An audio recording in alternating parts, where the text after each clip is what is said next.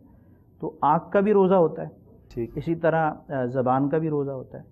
اللہ تعالیٰ نے یہ اعضاء دیے ہیں، قرآن کریم میں ہے کہ بروز قیامت یہ اعضاء ہمارے خلاف گواہی دیں گے، صحیح، تو روزے میں بھی دیں گے اور روزے کے علاوہ بھی دیں گے۔ تو روزے جیسے بابرکت کام کے باوجود بھی اگر اپنی آنکھوں کو، اپنی زبان کو، اپنے قدموں کو، اپنے ہاتھوں کو، ان کو ہم گناہ کا ذریعہ بنائیں گے تو یہ تو سراسر حماقت ہے۔ آپ نے اتنا کام کر لیا کہ روزے میں کھانے پینے سے آپ بچ گئے، تو اب اس ذریعے کو اپنی نجات کا ذریعہ بنائیں نا، مزید ماشاءاللہ، علم بھی حاصل کریں، عمل کی طرف بھی رغبت ہو، اللہ تعالیٰ سے ڈرے بھی، اخلاص بھی پیدا کریں۔ تو روزہ جب اس طرح گزاریں گے نا تو اس کی برکات پھر وہ سارا سال اور ساری زندگی ملتی، ساری زندگی رہے گی۔ اور پھر دیکھیں مفتی صاحب، ان کو میں سمجھتا ہوں ایک مشورہ دے دیتے ہیں ہم ناظرین کو، جی ہاں، کہ بھئی آپ نے کچھ دیکھنا ہی ہے نا، تو مطلب اس دیکھنے کا ایک پیارا سا انداز دعوت اسلامی نے پیش کر دیا۔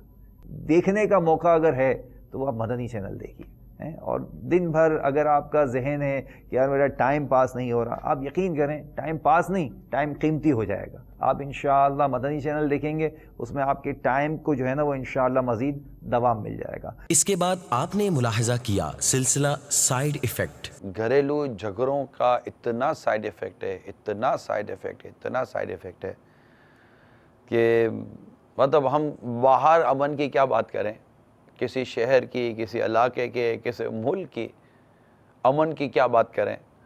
ہمارے اپنے گھروں میں جو بد امنی کا ماحول بنا ہوا ہے، ہم باہر محبت، پیار، الفت، ایک دوسرے کے لیے قربانیوں کی کیا بات کریں، ہمارے گھر کے اندر نہ محبت، نہ پیار، نہ الفت، نہ قربانی، اور بہت عجیب و غریب ماحول ہے. ایک دوسرے کو جیسے کہ کاٹنے کو تلے ہوئے ہیں, ایک دوسرے کے بعض جان کے دشمن بنے ہوئے ہیں, کوئی نہ کوئی وجہ بن جاتی ہے اور جھگڑا ہو جاتا ہے, لڑائی ہو جاتی ہے, شور و پکار ہو جاتا ہے, اور اس میں کوئی کسی کو مار دیتا ہے, کوئی کسی کو جلا دیتا ہے. تو بچوں کے ہاتھوں بڑوں کا قتل ہو جاتا ہے, بڑوں کے ہاتھوں بچوں کا قتل ہو جاتا ہے. تو گھر کے جو جھگڑے ہیں نا, یہ اتنا آدمی کو مشتعل کر دیتے ہیں, اتنا مطلب کہ اس کے ایموشنز کو ابھارتے ہیں, اتنا اس کے ساتھ یہ انداز اختیار کرتے ہیں کہ بعض اوقات اس کو اتنا غصہ آ جاتا ہے کہ اس کا غصہ اس کی عقل پر غالب آ جاتا ہے. اور جب غصہ عقل پر غالب آ جاتا ہے نا, تو عموماً سوچنے کی صلاحیت بہت کم ہو جاتی ہے. پھر انسان وہ کام کر جاتا ہے جو کام اس کو نہیں کرنا چاہیے. شوہر نے بیوی اور بیٹے کو گولی مار کر خودکشی کر لی. تو گھریلو ناچاکی پر سنگ دل باپ نے 8 ماہ کے بچے کی جان لے لی. عجیب واقعہ ہے, آپ بھی غور کر رہے ہوں گے. اللہ تعالیٰ ہمارے حال پر رحم فرمائے. گھریلو جھگڑوں کے بارے میں بیان تو فرما رہے ہیں, لیکن یہ بتائیں کہ گھر میں جو ہے وہ اپنا محبت میں کیسے پیدا ہو, اور کس طریقے سے جو ہے نا اس کا کوئی حل تو ہوگا. محبت سے کس طرح رہیں ان گھریلو جھگڑوں کے حوالے سے. گھریلو جھگڑوں کے حوالے سے جو مطلب کہ محبت سے رہنے کی بات, تو اس میں تو برداشت پیدا کرنا پڑے گا نا, صبر پیدا کرنے کا, کہ صبر اور برداشت ہو. نتیجہ کیا نکلا, مطلب گھر کا جھگڑا ختم کرنے کے لیے کیا گھر ہی کو ختم کر دیں گے؟ بیوی سے جھگڑا ہے تو بیوی کو ختم کر دو, شوہر سے جھگڑا ہے تو شوہر کو ختم کر دو, بچے تنگ کرتے تو بچوں کو ختم کر دو, بچوں کو ماں باپ تنگ کرتے تو بچے بولے ماں باپ کو ختم کر دو. یہ کون سا جھگڑا ہے؟ مطلب یہ کون سا حل نکالا ہوا ہے ہم لوگوں نے؟ یہ مطلب کہ لڑائی جھگڑے کر کے ایک دوسرے کو ختم کرتے ہی پھریں گے, قتل کر دیں گے. قتل ناحق حرام, جہنم میں لے جانے والا کام. اچھا, پھر قتل کرتے ہیں اور قتل کرنے کے بعد خودکشی کرتے ہیں. یہ ایک عجیب معاملہ ہے کہ یعنی قتل ناحق حرام, خودکشی حرام. اب یہ دو حرام کام کر کے یہ جو مر کر جو اللہ کی بارگاہ میں حاضر ہوگا, کیا جواب دے گا؟ عمران بھائی, آج کل آمدنی کم ہے اور اخراجات کی زیادتی ہے. گھر والوں کی طرف سے بھی طرح طرح کی خواہشیں ہوتی ہیں. بچے بھی طرح طرح کی ضد کرتے ہیں کہ یہ بھی لے دو وہ بھی لے دو. گھر والے بھی کہتے ہیں کہ بھئی فلاں کپڑے بنانے ہیں, اس طرح کی میچنگ کرنی ہے, یہ کرنا ہے وہ کرنا ہے. تو حاجی صاحب, آمدنی کم ہے اور اخراجات زیادہ ہیں اور خواہشیں بھی زیادہ ہیں. تو حاجی صاحب جب نہیں پورا کر سکیں گے تو پھر گھر میں ٹینشن ہی ہوگی نا, لڑائی کا سامنا کرنا پڑے گا یا ٹینشن ہوگی, طرح طرح کی پریشانیوں کا شکار ہوں گے. کریں تو کیا کریں آخر؟ ارشاد فرمائیے. مدینہ مدینہ کریں, مدینہ مدینہ مدینہ مدینہ مدینہ مدینہ مدینہ مدینہ. اور کیا کریں گے؟ کیا امیروں کے گھروں میں جھگڑے نہیں ہوتے؟ کیا پیسے والوں کے یہاں پھڈے نہیں ہوتے؟ ان کے یہاں مسائل نہیں ہوتے ہیں. حدیث پاک میں ہے کہ یعنی جب بندوں کے گناہ زیادہ ہو جاتے ہیں تو اللہ تعالیٰ انہیں پرورش عیال, گھر والے بیوی بچے, پرورش عیال کی آزمائش میں مبتلا کر دیتا ہے تاکہ اس کے سبب ان کے گناہ مٹا دے. اور اسلاف کرام فرماتے ہیں بعض گناہ ایسے ہیں جنہیں صرف اولاد کا غم ہی مٹا سکتا ہے. اور ایک اور روایت میں ہے یعنی بعض گناہ ایسے ہیں جنہیں صرف طلب معاش کا غم ہی مٹا سکتا ہے. تو ایک حدیث اور سنیے, ابن ماجہ کے سوال سے بچنے والے عیالدار فقیر کو اللہ پسند فرماتا ہے. ایک اور حدیث سناتا ہوں. جس شخص کی نماز اچھی, کنبہ زیادہ, مال کم ہو اور وہ کسی مسلمان کی قیمت نہ کرے, تو وہ جنت میں میرے ساتھ ایسے ہوگا جیسے یہ دو, یعنی اب آپ صلی اللہ علیہ وسلم نے 2 انگلیوں سے اشارہ فرمایا, یعنی یہ 2, اتنا مطلب کہ اس انداز سے ہوگا. میں امید کرتا ہوں کہ آپ کو اس سے تھوڑی تسلی ہوگی. کم آمدنی ہے تو اب آمدنی نہیں بڑھ سکتی. کیا جھگڑا کر کے ایک دوسرے کے برتن توڑ کے ایک دوسرے کا سرور پھوڑ کر کیا مطلب کہ اگلے دن کو بونس مل جائے گا, انکریمنٹ ہو جائے گا؟ کوئی مطلب کہ کیا کمپنی کے اندر کوئی ایسا اکاؤنٹ بنا ہوا ہے کہ جھگڑا الاؤنس, کہ اگر آپ کے گھر میں جتنا زیادہ جھگڑا ہوگا، آپ کے گھر میں جتنی مارا ماری ہوگی، آپ کی تنخواہ اسی قدر بڑھتی چلی جائے گی. تو ایک تو تنخواہ کم مانا، مہنگائی زیادہ یہ بھی مانا، خواہشات بھی دم نہیں توڑتی یہ بھی مانتا ہوں، لیکن جھگڑا کر کر ان تمام چیزوں سے کیا آپ کو حاصل ہوگا؟ اب چوتھی چیز تو آپ کے ہاتھ میں تھی، آمدنی آپ بڑھا نہیں سکتے تھے، ٹھیک ہے، مہنگائی آپ کم نہیں کر سکتے تھے، ٹھیک. اب دو چیزیں رہ گئیں، خواہشات کو قابو کریں اور جھگڑے سے بچیں، آپس سے پیار و محبت سے رہیں، اتفاق سے رہیں، ایک دوسرے کی غربت و تنگی میں ایک دوسرے کی مدد کریں. اس کے بعد نشر کیا گیا علم و حکمت سے مزین مدنی مذاکرہ. آئیے اس کے مناظر دیکھتے ہیں. ایک عابد کہیں بیٹھا رب کی عبادت کر رہا تھا تو ایک گناہگار کا وہاں سے گزر ہوا. اس نے دیکھا کہ عابد کے سر پر بادل سایہ کیے ہوئے، عابد عبادت کر رہا رب کی، اس کے سر پر بادل سایہ کیے ہوئے. گناہگار نے دیکھا تو اس کا بڑا مطلب دل للچایا کہ یہ ماشاءاللہ بڑا مطلب کہ عبادت گزار شخص ہے، اس پر بادل سایہ کر رہا ہے، جاؤ چلتے ہیں، چل کر اس عبادت گزار کی برکتیں لیتے ہیں. یہ گیا اور وہ عبادت گزار کا جب وہ بیٹھا تو عبادت گزار کو تکبر کا بھوت سوار تھا. اسے دیکھا، بولا تو گناہگار سیاکار بدکار میرے پاس کیا کر، ہٹ یہاں سے، اور جھاڑ کر اس کو بھگا دیا. جانے کو تو وہ چلا گیا. اللہ تعالیٰ نے اس وقت کے نبی پہ وحی فرمائی اور فرمایا جا کر ان دونوں کو خبر دو، عابد کو بولو تیرے تکبر نے تیرے ساری نیکی اعمال کو برباد کر دیا، نئے سرے سے اعمال کر. اور اس گناہگار کو بولو اللہ تعالیٰ نے تیری مغفرت فرما دی، تو بھی نئے سرے سے اعمال کر. یہ ہوتا ہے غرور و تکبر، عاجزی ہونی چاہیے، انکساری ہونی چاہیے. ایک شخص اونچائی پر بیٹھا، گناہگار تھا، برا شخص تھا، پانی نیچے کی طرف بہتا تھا، اوپر بیٹھا منہ ہاتھ دھو رہا تھا. تو اس کی نظر نیچے پڑی تو نیچے ایک بزرگ تھے جن کا نام تھا حضرت سیدنا امام احمد بن حنبل رحمۃ اللہ تعالیٰ علیہ. اس نے دیکھا تو وہ پہچان گیا، بولے تو حضرت تو اللہ کے نیک بندے ہیں. یہ تو عجیب سی بات ہے کہ میں اوپر ہاتھ پیر دھو رہا ہوں، میرا پاؤں اور ہاتھ کا لگا ہوا پانی حضرت کے پاس جا رہا ہے. نا یہ درست نہیں ہے، میں گناہگار آدمی، یہ اللہ کے نیک بندے ہیں. یہ وہاں سے اٹھا نیچے چلا گیا، حضرت سے بھی نیچے چلا گیا اور یہ نیت کی کہ حضرت کے ہاتھ اور پیر کا، حضرت وضو فرما رہے تھے، حضرت کے ہاتھ اور پیر کا لگا ہوا دھوون والا پانی یہ مجھے ملے تو میرا بھی کو بیڑا پار ہو جائے. عمل کرتا کر گیا، انتقال ہوا. مرنے کے بعد کسی خواب میں دیکھ کر پوچھا ما فعل اللہ بکا، اللہ تعالیٰ نے تیرے ساتھ کیا معاملہ فرمایا؟ کہنے لگا امام احمد بن حنبل رحمۃ اللہ تعالیٰ علیہ کے ادب نے میری مغفرت کر دی. یہ ہے عاجزی عاجزی عاجزی عاجزی عاجزی. بالکل اس میں اللہ تعالیٰ کی خفیہ تدبیر سے ہم سب کو ڈرنا چاہیے کہ کس کو علم ہو، عمل ہو، عبادت ہو، جو بھی ہو، ہم نہیں جانتے کہ ہمارا انجام کیا ہوگا. اللہ سے خاتمہ بالخیر کی دعا ہے، اللہ ہمارا خاتمہ بالخیر فرمائے. رب تعالیٰ کو بندے کی عاجزی بہت پسند ہے. بندہ عاجزی کرے، تکبر نہ کرے، عاجزی کرے. ہم محتاج ہیں، لاچار ہیں، بے بس ہیں، مجبور ہیں، اس کے بندے ہیں. وہ رزق دیتا ہے ہم کھاتے ہیں، وہ پہننا دیتا ہم پہنتے ہیں، وہ پینا دیتا ہم پیتے ہیں. اس نے پیدا کیا ہے ہم جی رہے ہیں، وہ موت دے کر ہم مر جائیں گے. ہماری اوقات کیا ہے؟ کچھ بھی نہیں، نتھنگ. مظلوم کی بد دعا سے ڈرنا چاہیے کہ نہ جانے کس مظلوم کی بد دعا کیا رنگ دکھا دے. ایک شخص تھا، مالدار آدمی تھا، اس کے ہاتھ کا درد نہیں جاتا تھا، شدید درد اس کے ہاتھ میں، شدید درد. اس نے بہت کچھ علاج کرائے، بڑے بڑے ڈاکٹروں کو دکھایا، لیکن اس کا علاج نہیں ہو رہا تھا. دواؤں پہ دوائیں، دواؤں پہ دوائیں. آخر کار کہتا رہا کہ جب آتی ہے نا تو پھر سب کی سمجھ میں بھی آ جاتی ہے. آخر وہ روحانی علاج کی طرف گیا کہ کوئی اوراد و وظائف لوں، کوئی تعویذات لوں. تو تعویذات لینے گیا، ورد و وظائف لیے.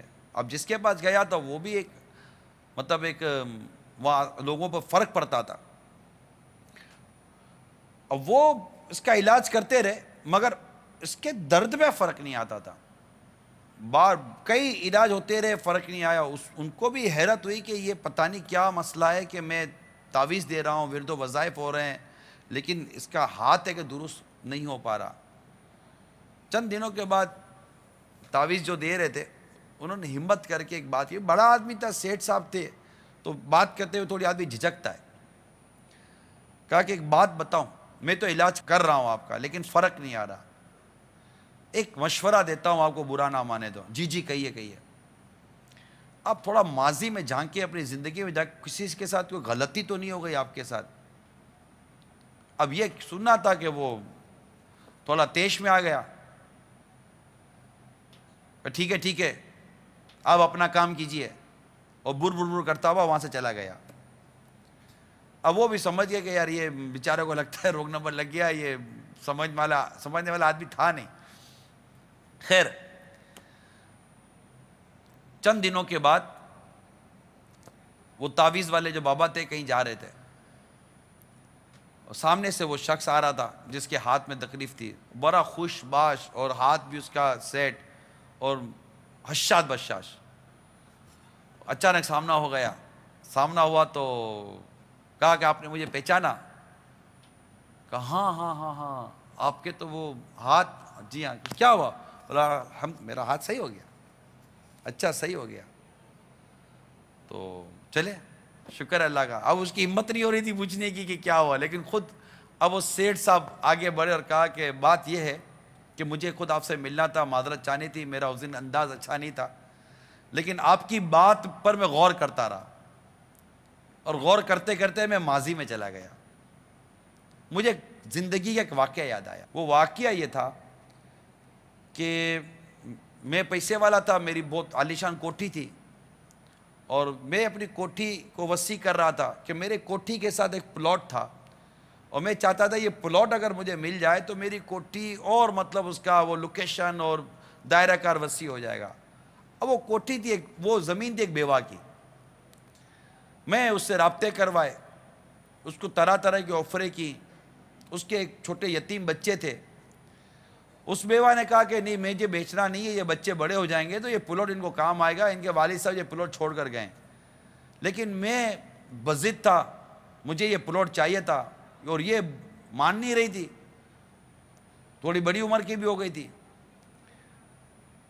اچانک مجھے بھی کیا گھومی, پیسے والا تو تھا, تعلقات بھی تھے, میں نے فائل وائل بنائے, الگ سے پیپر بنائے, رشوتیں دیں, یہ کیا وہ کیا, اپنے نام پر پیپر کروائے, پلاٹ بھی اپنے نام پر کروا لیا, یعنی قبضہ کر لیا, اور میں نے اس کو اپنی کوٹھی میں شامل کر لیا. اب میں جب وہاں کام دیکھنے کے لیے پہنچوں تو مزدور کام کرتے تھے میری کوٹھی میں. اب یہ عورت آتی تھی اور ہاتھ ہلا ہلا کر کچھ بر کرتی تھی, روتی تھی. میرے مزدور بھی ہنستے تھے, میں نے بھی لفٹ نہیں کرائی. اب پتہ نہیں مجھے ایسا لگا کہ کہیں عورت مجھے بددعا دے کر تو نہیں گئی, اور آپ نے مجھے کہا تھا کہ میں ماضی میں جھانکوں. میں اب اس عورت کو ڈھونڈتا رہا, اور مجھے اس کا پتہ چلا, پھر اس سے رابطہ کروایا, تو اس نے مجھے واقعی جو پتہ چلا یہی تھا کہ اس نے مجھے بددعا دی تھی, اور اس بددعا کی وجہ سے میری یہ پوزیشن ہو گئی تھی. اب میں نے اس عورت کو پیسے دے کر, جو مجھ سے ہو سکتا تھا دے کر اس کو راضی کرنے کی کوشش کی, اور اس سے مطلب کہ اپنے لیے دعا کرائی کہ میرے لیے دعا کر دے کہ میرا ہاتھ صحیح ہو جائے. تو وہ کہتے ہیں کہ جیسے ہی اس عورت نے اپنے ہاتھ اٹھائے, دعا کی, ابھی اس کے ہاتھ پورے نیچے نہیں آئے تھے کہ میرے ہاتھ کا درد ختم ہو گیا. یہ تھا. سوچ لیجئے جن کو جو تکالیفیں آتی ہیں. ویسے آج کل تو چلتا ہے یہ سب قبضے اور یہ ماردار, یتیموں کا مال, بیواؤں کا مال کھا جاؤ, مظلوموں کا مال کھا جاؤ, پلاٹوں پر قبضے کر لو, جائیدادوں پر قبضے کر لو, یہ کر لو وہ کر لو. مطلب اتنے عجیب و غریب ماحول ہے کہ جو کمپیوٹر کے ذریعے بھی لوگوں کے اکاؤنٹ میں چلے جائیں گے, اور پتہ نہیں کیا کیا کریں گے, ان کے پاسورڈ چوری کر لیں گے, ان کے کریڈٹ کارڈ کے پاسورڈ چوری کر لیں گے, ان کا دولت پیسہ لوٹ لیتے ہیں. اچھا یہ بیچارے مظلوم اے ٹی ایم مشین جو ہمارے یہاں لگی ہوئی ہیں بینکوں کی, ڈیبٹ کارڈ ہوتے ہیں, ان کے اکاؤنٹ کے پیسے نکلوانے کے لیے ایک سہولت دی گئی ہے کہ آپ کارڈ ڈال کر اپنے پیسے نکالنے ہوتے ہیں ڈیبٹ کارڈ کے ذریعے. اب یہ بیچارے اپنے پیسے نکالنے کے لیے جاتے ہیں, 2 آدمی تار میں کھڑے ہوئے ہوتے ہیں, تارتے رہتے ہیں. مظلوم ایک بیچارہ اندر گیا, وہ گن لے کر اندر چلے گئے, ایک باہر کھڑا ہوا ہے, اس سے کارڈ پر کارڈ ڈلوا رہے ہیں, پیسوں پر پیسے لے رہے ہیں, مار رہے ہیں, پیٹ رہے ہیں, باہر نکلو گے تو مار دیں گے.